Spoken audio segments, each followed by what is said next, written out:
Olá, pessoal. Então, nesse primeiro vídeo, nessa primeira videoaula, vamos tratar de alguns tópicos fundamentais em cálculo vetorial, desde das operações básicas, como soma e produtos, né, tanto produto escalar como produto vetorial, até a definição de operações que envolvam diferenciação e integração. Tá? Esse tipo de análise vai nos servir muito no que segue no curso, né? A gente vai precisar muito dessas definições matemáticas, dessas operações de cálculo vetorial, que para muitos de vocês vai ser uma espécie de revisão. Mas, de todo modo, vamos fazer essa, essa, essa primeira, essa primeira análise sobre cálculo vetorial para que a gente tenha um ponto de partida para começar a estudar eletromagnetismo de verdade, né? Como vocês já devem ter visto nos livros, já devem ter estudado, as equações de Maxwell comumente elas são expressas numa notação vetorial. É como muito da física como um todo, a mecânica clássica, a mecânica quântica, enfim, as grandes áreas da física clássica, elas utilizam demais o cálculo vetorial como formalismo matemático para expressar as suas equações. E não é muito diferente no eletromagnetismo clássico. Tá? Então é importante que a gente faça uma revisão sobre esses tópicos para que a gente possa começar realmente o nosso trabalho em eletromagnetismo. Muito bem. Então, aqui a gente vai tratar tanto de vetores no plano quanto vetores em três dimensões, mas para começar, a gente começa com vamos dizer assim, talvez a operação, uma das mais básicas, que é a soma de vetores, né? Então, se eu tenho dois vetores A e B, por exemplo, então vamos colocar assim, soma de vetores. Eu posso expressar a soma de vetores do ponto de vista geométrico puramente, ou eu posso expressar ela em termos das componentes do vetor, que a gente já vai ver daqui a pouco. Então, dado dois vetores A e B, então dados dois vetores quaisquer, esses vetores A e B, eles podem ser vetores bidimensionais, vetores tridimensionais, tá? Vetores unidimensionais. Tá? Não estou levando em conta aqui a dimensionalidade, mas o que eu quero chamar a atenção é que, dado dois vetores A e B, então a soma entre eles, a soma de A com B, é um outro vetor C. Pode parecer trivial essa operação, mas é uma operação bastante importante. Ela diz que a soma de dois vetores é um terceiro vetor. Então, sempre que eu tenho uma operação de soma entre dois vetores, eu tenho um terceiro vetor. Tá? Se vocês lembrarem da segunda lei de Newton, ela o lado esquerdo da segunda lei de Newton, por exemplo, é o somatório de todas as forças. Né? Você tem a força resultante como sendo o somatório de todas as forças que atuam sobre a partícula, sobre o centro de massa de um corpo. Então você tem uma soma vetorial de forças. Então, se eu somo a força F1 mais a força F2, eu vou ter uma terceira força, que é a força resultante. É o que mais ou menos está expresso aqui. Eu tenho dois vetores, e aí eu tenho um terceiro como resultado. O terceiro também vai ser um outro vetor. Tá? Geometricamente, eu posso escrever da seguinte maneira. Por exemplo, se A for um vetor que aponta nessa direção, por exemplo, é só um exemplo, tá? Tem um vetor A, por exemplo, que seria um deslocamento de algumas unidades para cima, né? Esse seria o meu vetor A. E agora eu tenho o meu vetor B, que seria algum deslocamento para a direita, por exemplo. Posso escrever ele assim, né? Mais o meu vetor B.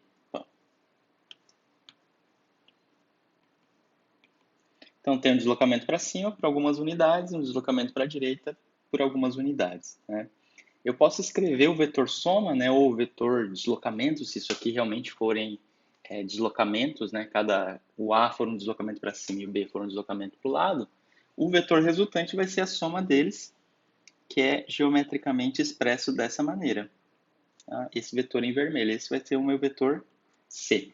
Então, geometricamente, eu tenho a soma de A com B dado por esse vetor C em vermelho. Tá?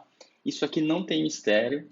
Isso aqui é uma operação básica entre vetores. Isso aqui pode ser, você pode procurar fazer exercícios sobre isso, se você está ainda um pouco inseguro sobre como funciona a soma de vetores. Tá? O livro texto, o livro do Griffiths, diversos livros de geometria, você pode pegar livros de geometria que envolvem cálculo vetorial, né, vetores de geometria analítica, por exemplo, são aqueles cursos mais introdutórios dentro do curso de graduação em física, ou mesmo o Griffiths, que é o nosso livro texto de eletromagnetismo, ele traz uma revisão bem interessante sobre vetores, tá? Então, mais ou menos eu estou seguindo a linha do Griffiths, né? Apresentar essas operações e eu convido vocês a olharem os exemplos do Griffiths e também tentar resolver os exercícios, tá?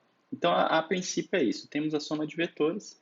A soma de dois vetores vai ser um terceiro vetor, tá? A soma de três vetores também vai ser um vetor. Quer dizer, eu tenho a soma de dois vetores, mas eu posso ter a soma de quantos vetores eu quiser. Aí o resultado vai ser também um vetor. Tá. Agora vamos para uma outra operação, que é a multiplicação por um escalar. Quer dizer, a multiplicação de um vetor por um escalar. Então, a multiplicação de um escalar por um vetor. Um escalar, pessoal, é uma quantidade física, pode ser uma quantidade física, enfim, uma quantidade matemática, uma função, que ela não tem direção e sentido determinado. Por exemplo, eu posso chamar de escalar, uma função escalar, a temperatura. A temperatura num certo ponto é um escalar, porque eu não preciso da direção e do sentido para caracterizar essa quantidade.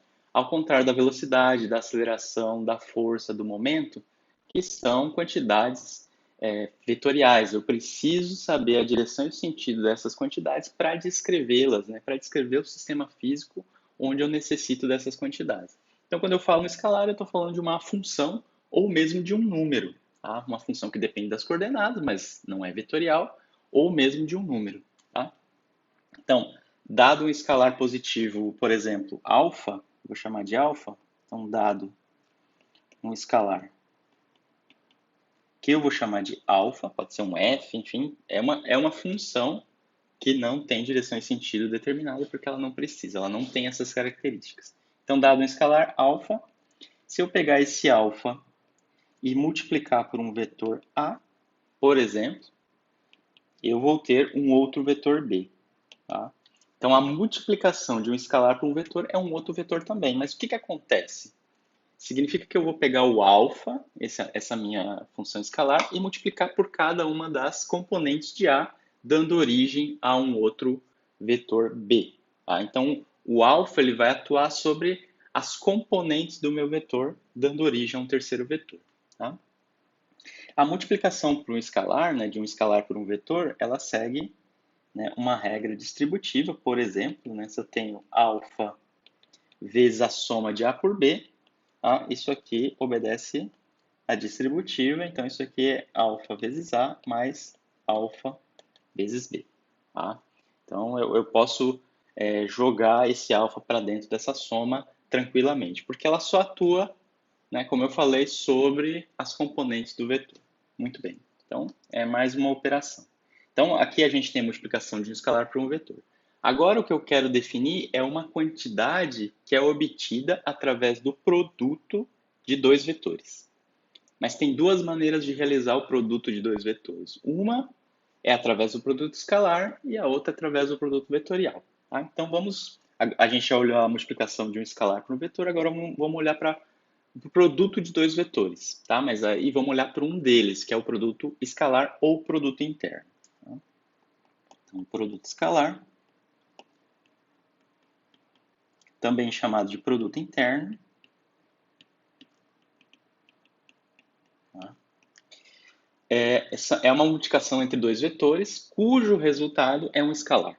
Então, eu vou pegar dois vetores A e B, multiplicar eles de uma forma específica, e ele vai me dar um escalar como resultado. Geometricamente, o produto escalar representa a projeção de um vetor na direção e sentido de um segundo vetor. Então, quando eu escrevo A escalar B, né, o produto de A escalar B, significa que eu estou projetando o vetor A na direção de B. Tá? O exemplo físico que a gente tem é a definição de trabalho. Tá? Como é que é a definição de trabalho? É força vezes deslocamento. Tá? Mas isso quando a força está totalmente na direção do deslocamento. Se a força é oblíqua, né, se a força faz um ângulo θ, enfim, um ângulo que você quiser, com o deslocamento, então o trabalho é definido como força escalar deslocamento. É a projeção da força na direção do deslocamento. Né? Que isso tem tudo a ver, né? Está tudo correto com a própria definição de trabalho.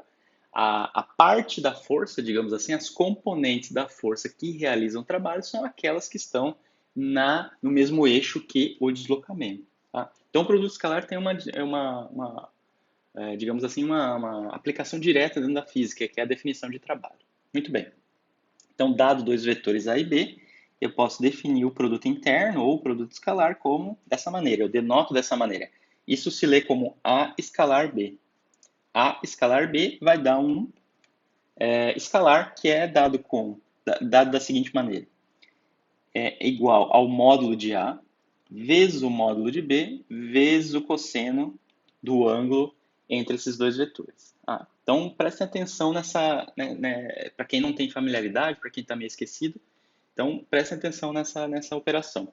A escalar B é igual ao módulo de A vezes o módulo de B vezes o cosseno do ângulo entre esses vetores. Lembrando que módulo de A, módulo de B, significa o tamanho do vetor. Tá? É o módulo do vetor, é o quanto, se a gente for olhar geometricamente, é o quanto, qual é o tamanho dessa flecha. Né? Então, explicitamente falando, o módulo de um vetor é o tamanho dele. Tá? Enfim, a gente não leva em conta a direção e sentido. Né? A gente vai olhar para o escalar, que é o módulo de vetor, é o tamanho do vetor. Então, A escalar B é módulo de A vezes módulo de B vezes o cosseno de θ. Então, como eu falei, geometricamente, o produto escalar é a projeção de um vetor do outro. Né? Então, por exemplo, se a gente tem o vetor A nessa direção e o vetor B nessa direção, né? Então, aqui eu tenho A e aqui eu tenho B, e eles formam um ângulo θ. Então, fisicamente é como se A fosse a força e B fosse o deslocamento do objeto. Tá? Então, eu tenho a projeção de A em B. Tá? E isso é justamente o módulo de A vezes módulo de B vezes cosseno de θ. Tá? Muito bem. Esse é o produto escalar, é o produto interno. Tá? Então, é o produto entre dois vetores, cujo resultado é um escalar. Tá? A outra maneira de multiplicar vetores é o produto vetorial. Tá? Mas o produto vetorial, diferentemente do produto escalar, é o produto entre dois vetores, cujo resultado é um outro vetor. Tá? Então, vamos definir o nosso produto vetorial. Então, produto vetorial. Tá? Eu tenho um vetor A vetorial, é desse jeito, com esse xzinho, tá? É uma outra operação, então é A vetor B, é assim que se lê. E isso vai ter como resultado um outro vetor C. Tá? Como é que é isso geometricamente? Vamos lá. Eu tenho aqui o meu vetor B, tá? Já faço essa flecha. Tá? Aqui eu tenho o vetor A, aqui eu tenho um vetor B. Imaginem que isso aqui está no mesmo plano, tá, pessoal? A e B estão no mesmo plano, eles definem um plano. Tá? Tem um ângulo θ aqui. Tá? Eu preciso de pelo menos dois vetores para definir um plano. Tá? Então, A e B, eles pertencem ao mesmo plano. Tá? E agora eu quero fazer o produto vetorial entre A e B. Então, eu faço no sentido anti-horário. Então, A vetor B. Tá? Essa flecha só significa a ordem do produto. Então, é A vetor B. É isso que essa flecha está dizendo. E o resultado, pessoal, é um vetor C que é perpendicular ao plano formado por A e B. Tá? Então, essa é a interpretação geométrica do produto vetorial. Tá? A vetor B é igual a um outro vetor C que é perpendicular a esse plano. Tá? Então, por exemplo, se θ for zero, se eu não tiver ângulo entre A e B, o produto vetorial só pode ser zero, porque eu não tenho plano formado. Se eu não tenho plano formado, eu não tenho como escrever o vetor C, tá?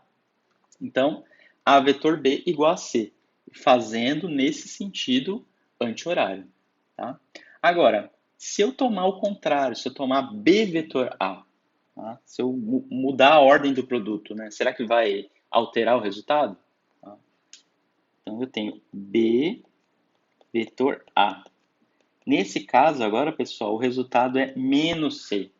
Tá? O que significa isso geometricamente? Vamos lá. Então, aqui eu tenho meu vetor B, continua aqui meu vetor B, e aqui o meu vetor A. Então, aqui e aqui, vetor A, vetor B. Agora o que eu vou fazer é B vetor A. Então, é no sentido horário que eu estou fazendo, né? Esse produto que está aqui está no sentido horário. E a gente convenciona que o vetor C é esse aqui. Está para baixo, é o menos C. Então, a gente percebe que da definição do produto vetorial, né, a gente conclui que ele é não comutativo, ou seja, a ordem do produto. A ordem do produto desses dois vetores altera o seu resultado. Diferente do produto escalar, né? Se eu mudar A por B, eu não tenho alteração no resultado, já que é um escalar, né? Se eu tenho produto escalar, A escalar B, o resultado é um número, é uma função, e isso não vai se alterar por eu mudar a ordem da minha operação. Mas no caso do produto vetorial, sim, isso é um ponto importante. Se eu fizer A vetorial B, eu tenho como resultado C. Se eu fizer B vetorial A, eu tenho como resultado menos C. Tá? Então, essa é a propriedade de anticomutatividade do produto vetorial. Tá? Uma outra coisa que a gente pode calcular é o módulo de A vetor B. Né? Então, A vetor B é um outro vetor C, eu quero saber qual é o tamanho desse vetor resultante. Então, vamos escrever aqui o módulo do produto vetorial. Então, eu tenho A vetor B, né? Quando eu escrevo essas duas barras em torno de um vetor, significa que eu estou olhando para o módulo dele, eu estou olhando para o tamanho dele.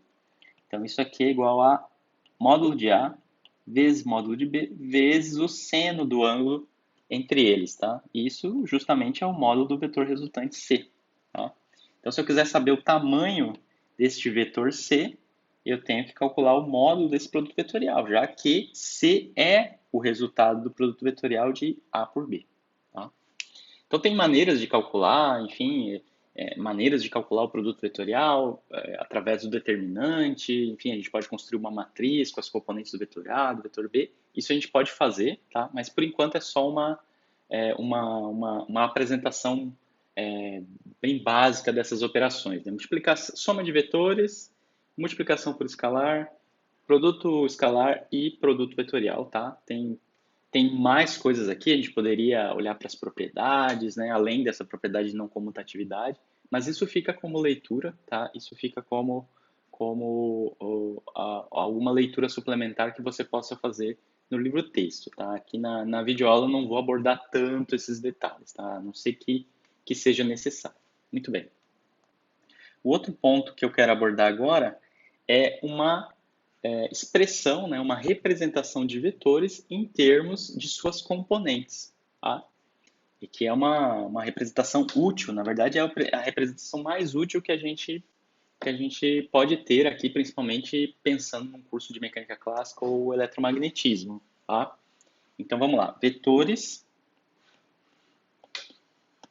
em termos de suas componentes. Tá? Então, para isso, para escrever as componentes de um vetor, a gente primeiro precisa adotar um sistema de coordenadas. Tá? Adotar um sistema de coordenadas é absolutamente arbitrário. Você pode adotar qualquer sistema de coordenadas que você quiser. Mas para a nossa discussão inicial, eu vou adotar o sistema mais simples, aí que a gente já sabe, que provavelmente você já tem um contato maior, que é o sistema cartesiano. Então, primeiro a gente considera um sistema cartesiano tridimensional e os vetores unitários para cada um desses eixos. Tá? Então, o sistema de coordenadas é o cartesiano, sistema cartesiano, tá? Ou retangular, tem alguns livros que chamam de sistema retangular, mas são as coordenadas cartesianas. Tá? O sistema cartesiano x, y e z, tá? 3 eixos, tá? Com vetores unitários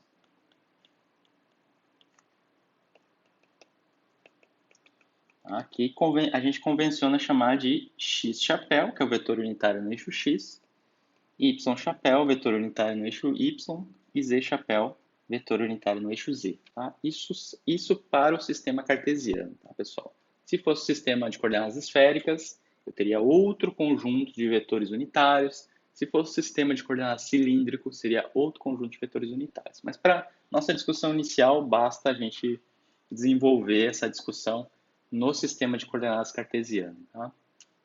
Então, se convenciona, né, a definição do sistema cartesiano são 3 eixos perpendiculares entre si. Tá? Então, vamos desenhar esses eixos. Aqui eu tenho um deles. Opa, deixa eu só fazer reto aqui. Tá? Aqui o outro. Tá? Vocês estão vendo que eles são mutuamente perpendiculares. E tem um terceiro que é perpendicular a esses dois. Tá? Esse aqui eu vou chamar de x. Esse aqui é o eixo y. E esse aqui o eixo z. Tá?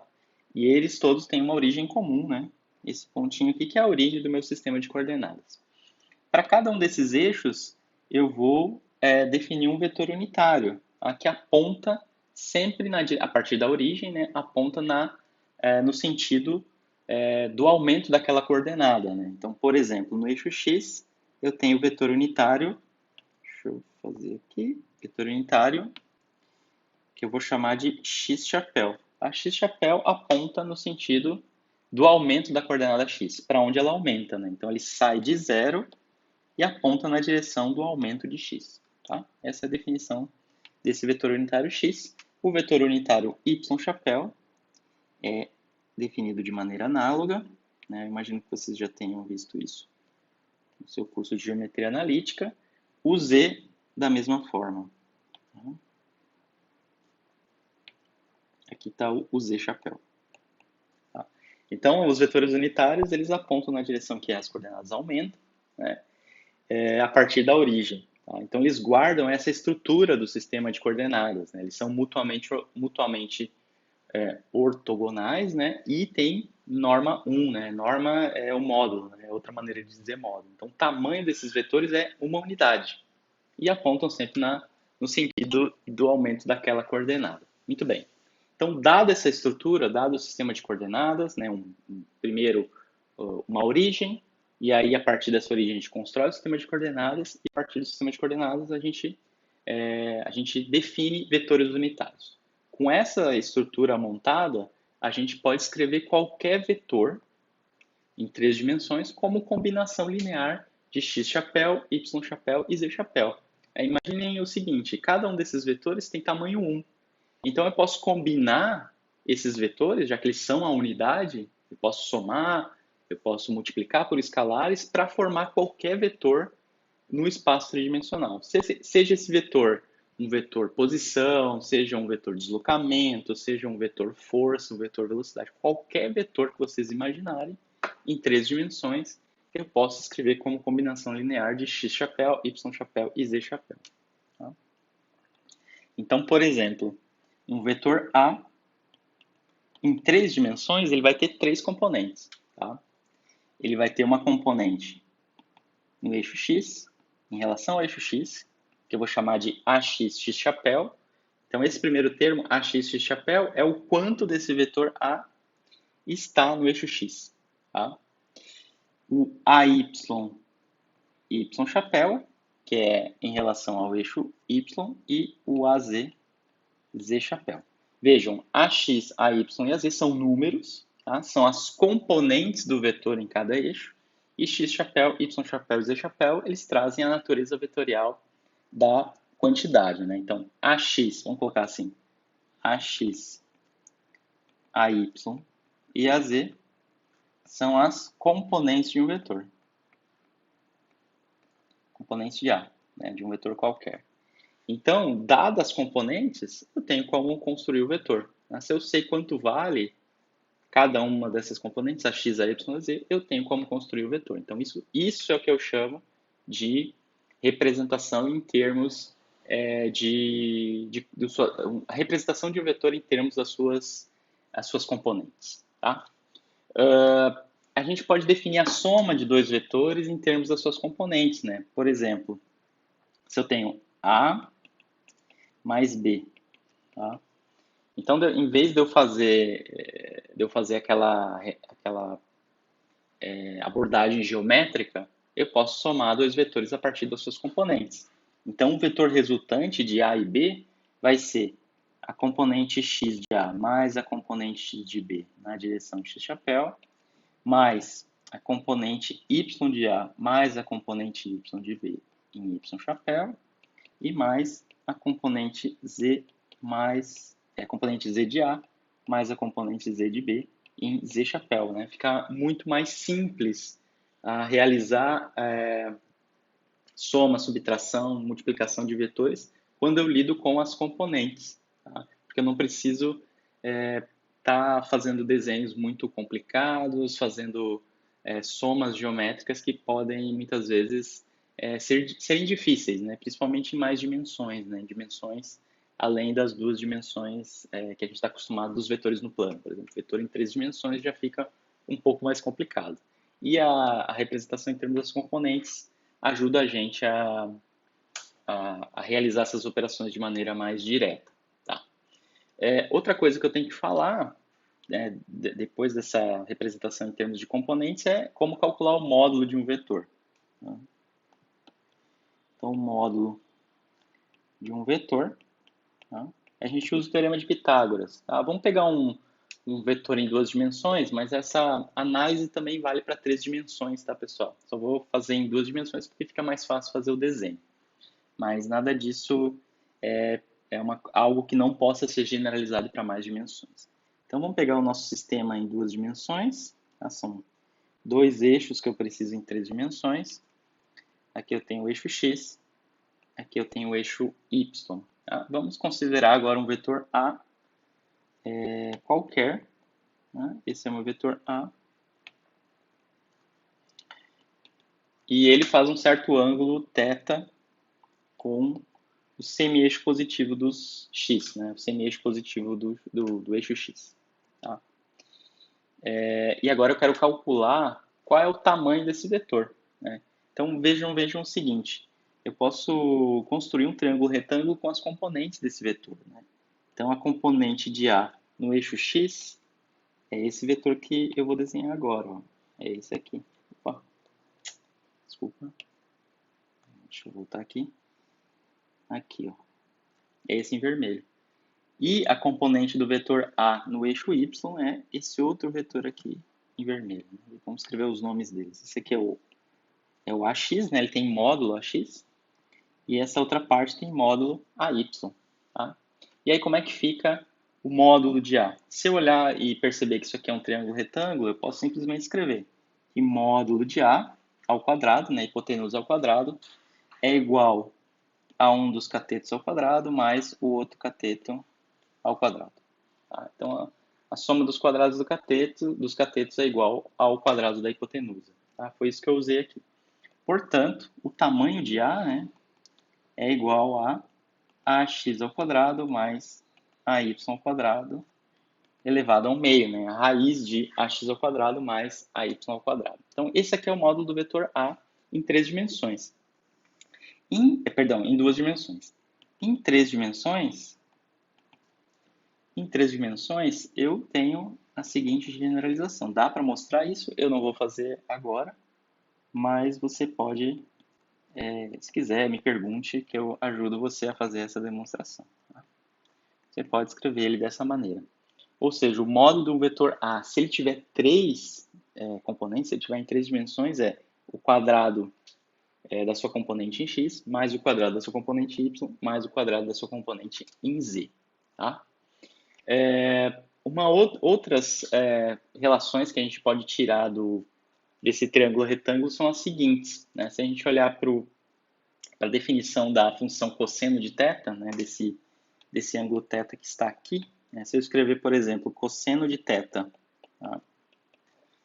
Cosseno de θ, a definição é cateto adjacente dividido pela hipotenusa. que é o cateto adjacente nesse triângulo retângulo? É o AX. Então, o cosseno de θ vai ser AX sobre a hipotenusa. A hipotenusa é o módulo do vetor A, então é A. Se eu isolar AX, eu tenho que a componente do vetor A no eixo X é o módulo de A vezes o cosseno de θ. Tá? Então, aqui eu já encontrei, na verdade, uma expressão para a minha componente AX. Tá? Se eu olhar para a definição da função seno, isso aqui vai ser AY, que é o cateto oposto, né? Oposto ao ângulo θ, dividido pela hipotenusa. Portanto, AY vai ser igual a seno de θ. Né? Eu posso tirar outras relações aqui, mas essas são as relações mais fundamentais. Como é que fica o produto escalar em termos de componentes, pessoal? Deixa eu ver para uma outra página aqui. Então, o produto escalar, em termos das componentes, é assim. Eu tenho A escalar B. Tá? Vamos pegar vetores em 3 dimensões. Então, vamos escrever as componentes de A. Né? Quais são? Vamos escrever A em termos das suas componentes. Né? AX, X chapéu, mais AY, Y chapéu, mais AZ, Z chapéu. Tá? E escalar BX, X chapéu, mais BY, Y chapéu, mais DZ, Z chapéu. Muito bem. Agora tem que lembrar o seguinte, o produto escalar ele só atua sobre vetores. Né? O produto escalar é um produto entre vetores. Então, por exemplo, se eu fizer AX, X chapéu, escalar BX, X chapéu, a operação de produto escalar só vai atuar sobre X chapéu, né, sobre esses dois X chapéu. Né? Se eu fizer aqui AX chapéu escalar BY, Y chapéu, eu vou ter o produto escalar entre X chapéu e Y chapéu. E as componentes eu posso jogar tudo para frente da expressão. E depois eu posso fazer também, eu devo fazer, né? AX chapéu, AX, X chapéu, escalar BZ, Z chapéu. Tá? Vamos ver como é que fica, pelo menos para esse primeiro termo, tá? O restante você pode fazer como exercício. Então, primeiro, AX chapéu, escalar BX, X chapéu. Isso aqui vai ser AX, BX, X chapéu, escalar X chapéu. Tá? Esse é o primeiro termo. Depois, AX, BY, X chapéu, escalar Y chapéu, mais AX, BZ, Y chapéu, escalar Z chapéu. Agora, para realizar o produto efetivamente, a gente tem que olhar para esses produtos entre os vetores da base. Tá? A gente tem que lembrar que os vetores da base são ortonormais. Né? Aqui, X chapéu, Y chapéu e Z chapéu. Tá? E lembrar também da definição do produto escalar. Né?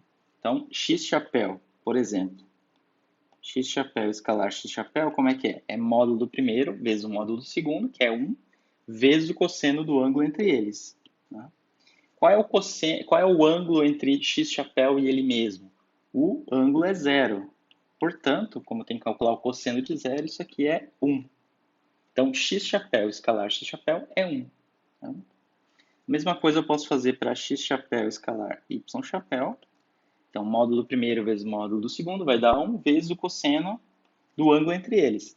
Mas tem que lembrar, né? O X chapéu e o Y chapéu fazem um ângulo de 90 graus. Então, cosseno de 90 é 0.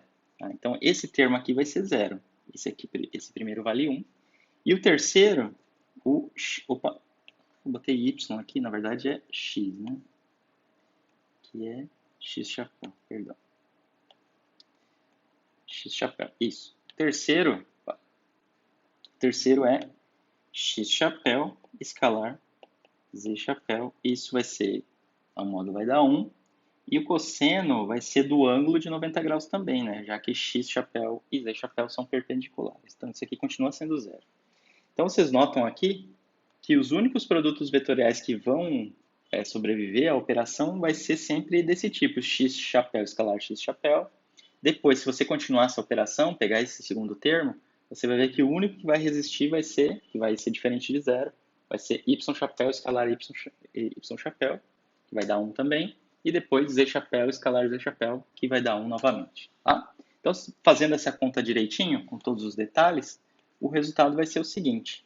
Vou colocar aqui embaixo, que A escalar B vai ser AX BX mais AY VY mais AZ BZ. Vai ser esse produto das componentes, tá? Que é um escalar. Tá? Então, essa é a expressão do produto escalar em termos das componentes dos seus vetores. Né? Bom, o produto vetorial é um pouco mais complicado, tá? Mas nada demais. Então, uma maneira de escrever o produto vetorial, obter o produto vetorial através das componentes do vetor, é através do determinante de uma matriz. Tá? Então, o produto vetorial, vou colocar assim, produto vetorial em termos das componentes. Em termos de componentes. As componentes dos vetores. Então, por exemplo, eu tenho A vetor B, isso é igual ao determinante de uma matriz 3x3, tá? Eu vou usar vetores em 3 dimensões, então é uma matriz 3x3. Como é que eu monto essa matriz? Na primeira linha, eu coloco os vetores unitários do sistema de coordenadas que eu estou utilizando. Então, o sistema de coordenadas que eu estou utilizando é o sistema cartesiano. Então, na primeira linha fica x chapéu, y chapéu e z chapéu. Tá? As 3 entradas da primeira linha. A segunda linha da matriz são as componentes do vetor A. Então, é AX, AX, AY, AZ. E a terceira linha são as entradas do vetor B, que são BX, BY e BZ. E aí você tem que calcular esse determinante dessa matriz 3x3. Se você calcular direitinho, dá para fazer aí, você vai encontrar o seguinte resultado. Como a gente sabe, o produto vetorial A vetor B é um terceiro vetor, é um outro vetor C. E o que vai sair como resultado desse determinante são as componentes desse terceiro vetor, que é o vetor C que a gente já abordou ali em cima do ponto de vista geométrico. Tá? Então, a componente X desse meu vetor resultante, desse produto vetorial, vai ser uma combinação das componentes de A e B. Tá? Então, vai ser AY, BZ, menos AZ, BY, na direção X chapéu. Isso tudo você pode fazer calculando o determinante em detalhe. Mas, agora a componente Y chapéu desse meu vetor resultante. AZ, BX, menos BZ. Opa, vou colocar o A primeiro aqui. É AX, BZ, na direção Y chapéu. E, por fim, a terceira componente desse vetor, que é o resultado do produto vetorial, AX, BY, menos AY, BX, Z chapéu. Tá? Então, está aí o nosso produto vetorial em termos das suas componentes. Tá? A gente vai usar essa relação para calcular diversos produtos vetoriais. No meu entendimento, é a relação mais fácil de fazer, né? Tipo, mais direta. Você pega o determinante de uma matriz, onde cada uma das linhas é formado dessa maneira. Na primeira linha, os vetores da base. Na segunda linha, as componentes do primeiro vetor. E na terceira linha, as componentes do segundo vetor. Muito bem. Deixa eu continuar. Então, vamos continuar nessa nossa revisão, essa primeira parte dessa revisão. E vamos falar de um vetor importante para a gente, né? Importante dentro da física, que é o vetor posição. Tá? Que é o vetor que nos ajuda na verdade, ele define, né, ele determina cada um dos pontos no espaço tridimensional de maneira unívoca, tá? Principalmente se eu estou falando do sistema de coordenadas cartesiano, eu posso escrever um vetor posição de maneira unívoca. Né? Então, em geral, dentro da física, a gente procura sistemas de coordenadas que conseguem me determinar um ponto no espaço tridimensional de maneira plena, né, de maneira sem ambiguidades. Tá? Então, o vetor posição ele serve para isso, ele serve para determinar cada um dos pontos no espaço tridimensional sem ambiguidades. Então, vamos lá. Então, o vetor posição tá? É o seguinte, tá? Em 3 dimensões, e aí vamos usar a notação já do que a gente vai utilizar mais para frente no curso de eletro, o vetor posição, em geral, ele é denotado pela letra R, o vetor R, tá? O vetor posição. Ele vai ter 3 componentes, né, como qualquer vetor em 3 dimensões. Então, a primeira componente é a coordenada x, x chapéu, mais a coordenada y na direção y chapéu, mais a coordenada z na direção z chapéu. Então, se eu tiver os 3 números x, y, z, eu consigo determinar um ponto em 3 dimensões. Tá? Muito bem, esse é o vetor posição para um certo ponto x, y, z no sistema de coordenadas cartesiano. Mas vejam, quando eu estou falando de um vetor posição, em geral, eu estou pensando no movimento de uma partícula. Tá? E o movimento da partícula é algo dinâmico, é algo que depende do tempo. Então, o vetor posição, ele pode ser uma função do tempo. Tá? Não necessariamente, ele pode ser um vetor constante. Mas, em geral, dentro da mecânica, dentro do eletromagnetismo, o vetor posição, ele sempre é parametrizado pelo tempo, ele depende do tempo. Tá? Então, em geral, vou colocar assim, o R, né, esse meu vetor posição, ele vai ser sempre uma função do tempo. Tá? Então, à medida que o tempo passa, a posição do meu objeto vai mudando. É isso que está dizendo aqui. T igual a 0, eu tenho a minha posição inicial. Depois, um segundo depois, eu vou ter o meu T1, eu tenho uma outra posição e assim por diante. Então, se R, que é o meu vetor posição, é uma função do tempo, significa que as suas componentes também vão ser funções do tempo. Ou seja, eu vou ter uma função de x em relação ao tempo, eu vou ter uma função de y em relação ao tempo e vou ter uma função de z em relação ao tempo. Então, todas essas componentes que aparecem aqui, de fato, elas são funções do tempo, elas se alteram à medida que o tempo passa. Né? O que a gente espera, né, é o que a gente espera de um vetor posição que vai descrever a trajetória de um objeto no espaço. Tá? Geometricamente, o que eu estou falando é o seguinte, vamos pegar o nosso sistema cartesiano aqui de novo. Tá? Vamos desenhar ele aqui. Opa, meus eixos.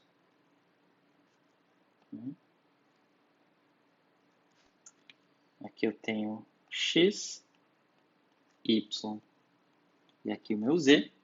E aí eu vou considerar uma trajetória de um objeto no espaço. Né? Essa linha azul seria uma trajetória de um objeto massivo. Tá? O que levou ele a fazer esse movimento, isso não me interessa agora. Então, por exemplo, se eu quiser identificar cada um desses pontos dessa curva, eu preciso de um vetor posição. Então, se, por exemplo, eu estou interessado nesse ponto dessa trajetória, tá? Esse ponto dessa trajetória, ele é identificado, né, esse ponto em específico, por um vetor posição. Tá? E eu chamo esse de vetor posição no tempo, sei lá, T1. Tá? Então, essa aqui é a posição da partícula no tempo T1. E eu identifico a posição dessa partícula através desse vetor R calculado em T1. Tá? Aí, por exemplo, eu quero agora olhar para a posição dessa mesma partícula, nessa mesma trajetória, num tempo diferente. Tá? Deixa eu colocar em vermelho. T igual a T2. Tá? Então, aí eu tenho um outro vetor posição para esse outro tempo. R de T2. Tá? Seguindo a sua função, né? A sua função específica, que eu não sei. Né? Mas é isso que acontece. Então, para cada instante de tempo, eu tenho um vetor posição designado. Eu tenho um vetor posição definido.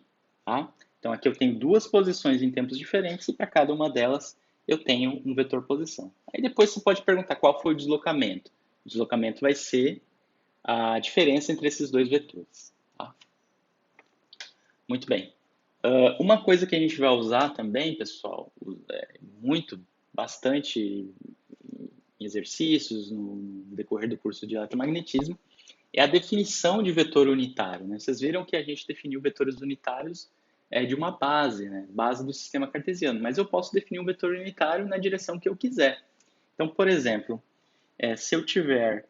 vamos pegar essa mesma estrutura, né? Esse mesmo sistema cartesiano, vamos fazer ele aqui de novo. Tá? Por exemplo, eu tenho aqui meu sistema cartesiano, eu tenho a trajetória da minha partícula, tá? Opa, não precisa ser uma reta, tá? Pode ser uma trajetória qualquer. Deixa eu só arrumar aqui o zoom. Tá? Aqui eu tenho uma trajetória qualquer e eu tenho um ponto de interesse aqui, uma certa posição de interesse. Como a gente viu, eu posso determinar a posição desse ponto através do meu vetor R. Tá? Então, meu vetor R está me dizendo que a posição do objeto em um certo tempo é essa. Eu posso definir um vetor unitário nessa direção radial, nessa direção R, na direção em que aponta R, o vetor R, o meu vetor posição. Eu vou chamar esse vetor, eu vou denotar esse vetor como R chapéu. Vou escrever ele aqui. Opa. Desenhar ele aqui. Eu chamo ele de R chapéu. Da mesma forma que eu tenho o vetor x chapéu, y chapéu e z chapéu, que apontam no sentido em que as coordenadas aumentam, esse R chapéu está apontando no sentido em que meu vetor posição aumenta, meu R aumenta. Tá? E como é que eu defino ele? Ele é um vetor unitário, mas ele tem direção e sentido de acordo com o aumento de R, né, do vetor R. Então, o vetor unitário, R chapéu, ele é definido como o próprio vetor R dividido pelo seu módulo, tá? Para que ele se torne unitário. Então, eu divido ele pelo tamanho do vetor R para que ele se torne unitário. Tá? Em termos de componentes, pessoal, eu posso escrever o seguinte. R chapéu vai ser o vetor R, que é x chapéu mais y chapéu mais z chapéu, e isso tudo dividido pelo módulo de R, que é, deixa eu só subir aqui, x ao quadrado, que é a componente x do vetor R, ao quadrado, né, sua componente ao quadrado, mais y ao quadrado, mais z quadrado, isso tudo elevado ao meio, tudo na raiz. Tá? Então, essa é uma maneira de construir vetores unitários. Tá? Pega o vetor e divide pelo módulo dele, você vai ter um vetor unitário na direção, sentido, enfim, no mesmo eixo que esse vetor aumenta. Tá? Esse vetor aumenta as suas componentes. Vamos olhar agora para dois conceitos antes de finalizar essa primeira videoaula, que é o vetor deslocamento e o vetor separação. Tá? O vetor deslocamento, como eu falei, é o vetor que estabelece a diferença entre esses dois vetores. Tá? E o vetor separação é um vetor que a gente pode definir principalmente do ponto de vista do eletromagnetismo. É um vetor que vai nos ajudar muito quando eu tiver, por exemplo, uma carga elétrica e eu quiser saber qual é o campo elétrico que eu meço na posição onde eu estou. Tá? Então, o vetor separação seria a separação entre a localização da carga e a localização do observador. Tá? Vamos ver isso aí um pouquinho mais de detalhe. Então, primeiro a gente começa com o vetor deslocamento. Tá? O vetor deslocamento é fácil, né? É o mesmo conceito que a gente já viu lá na Física 1, no curso de Mecânica, enfim, no curso de Geometria Analítica. Tá? Então, eu tenho, por exemplo, vamos pegar aquela nossa trajetória, essa trajetória em azul do meu objeto, e eu vou buscar aqui duas posições diferentes, né? Duas posições distintas. Uma dessas posições ela está num certo tempo t1 e a outra posição está num certo tempo t2. E para cada uma dessas posições eu posso observar um vetor posição. Né? Então aqui eu tenho R, vamos chamar isso aqui de R1, e aqui eu tenho a posição num outro instante de tempo que eu vou chamar de R2. Tá? O vetor deslocamento é esse vetor que é dado como a diferença entre R2 e R1, né? A diferença entre a posição final e a posição inicial. e é esse vetor aqui. Tá? Esse é o meu vetor dr. Tá? Eu estou escrevendo dr, pessoal, porque eu estou olhando para um vetor de deslocamento entre duas posições que são infinitesimalmente próximas. Elas são muito próximas. Tá? Então, de fato, eu estou fazendo, em termos de componentes, é como se eu estivesse na posição inicial x, y, z, e eu fosse para a posição final x mais dx, é x mais um pouquinho, é y mais um dy e z mais um dz. Então, apesar do desenho, aparecer aqui no desenho aqui que eu fiz, essas posições estão bem afastadas, na verdade elas são bem próximas. Tá? É infinitesimal, um deslocamento infinitesimal. Muito bem. Eu posso escrever que esse dr ele vai ser o vetor R2, o vetor final, né, o vetor que dá a posição final, menos o vetor que dá a posição inicial.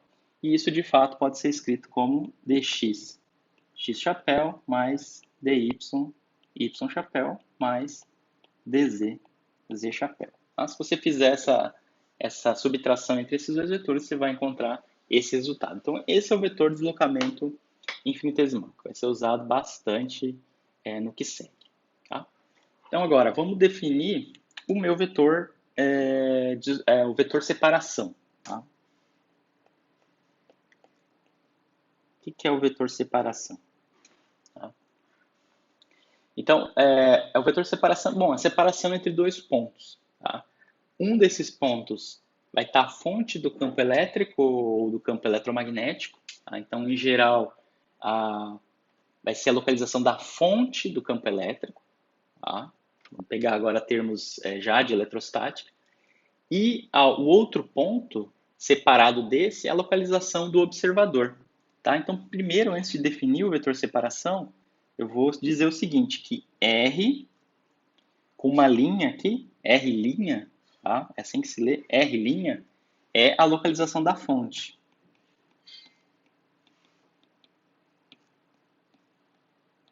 Pode ser uma carga elétrica, pode ser uma distribuição contínua de carga, pode ser uma linha de carga, uma superfície carregada, enfim, pode ser a posição de uma superfície esférica que esteja carregada, enfim. R' é a localização da fonte, é sempre a fonte do campo elétrico, do campo magnético, do campo eletromagnético. Tá? E R normal, sem a linha, é a localização do observador.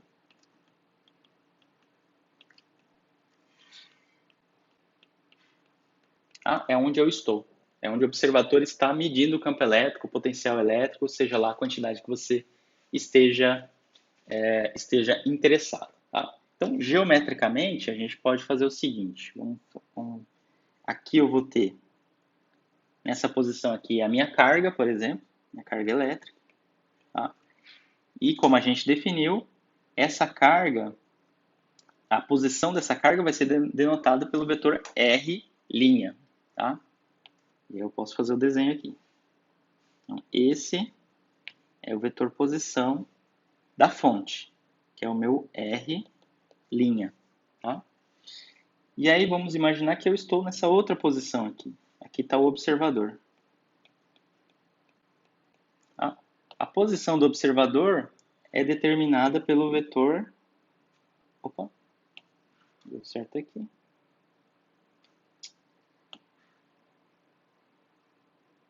Está querendo fazer essa linha direita. Espera aí. Vou melhorar esse desenho. Imaginar que eu estou aqui.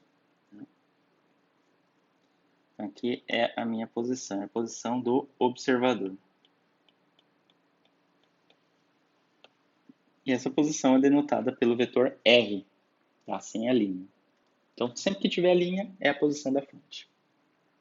Aí agora, o vetor separação vai ser a diferença entre a minha posição e a posição da fonte. É a separação entre o observador e a fonte do campo. Tá? Então, vamos colocar aqui o meu vetor separação, que é dado por esse vetor aqui. Geometricamente é isso que eu tenho. E eu denoto esse vetor separação por esse R maiúsculo. Tá? Vetor R maiúsculo. Então, o vetor R maiúsculo é o vetor separação. É a separação entre a fonte e o observador. Eu posso escrever ainda que R é igual a a posição onde eu estou menos a posição da fonte, o R'. Tá? Em termos de sua magnitude, né, o tamanho desse vetor R de separação, ele vai ser o módulo, né, da diferença entre esses dois vetores. Tá? Nenhum mistério aí. Tá? É mais uma questão de notação mesmo. Tá? Escrever que o vetor que dá a separação entre a fonte e o observador é esse R maiúsculo. Tá? Da mesma forma, eu posso escrever um vetor unitário, né, que aponta na direção entre onde esse R maiúsculo aumenta, tá? E posso definir ele da mesma forma que eu defini anteriormente um vetor unitário em qualquer direção. Tá? Então, vou ficar por aqui. Essa é a primeira parte de introdução. A segunda videoaula dessa parte também seria a videoaula 1.2, é onde eu vou tratar de diferenciação. Tá? Então, eu vou tratar de definir o diferencial total de uma função de várias variáveis, definir o operador nabla, né, o vetor nabla, construir a operação de gradiente, né, divergente e também de rotacional. Tá? Eu convido vocês, ao final dessa videoaula, a ler o livro-texto, né, dar uma olhada no material suplementar e nas notas de aula. E também, na descrição desse vídeo, eu vou deixar o link para as minhas videoaulas de Física Matemática. Tá? Física Matemática do curso de Licenciatura em Física, pelo menos a sua primeira parte, né, a sua primeira unidade, é sobre cálculo vetorial.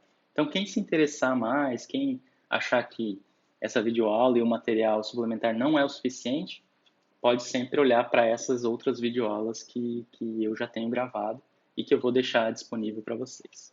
Tá ok? Então, obrigado.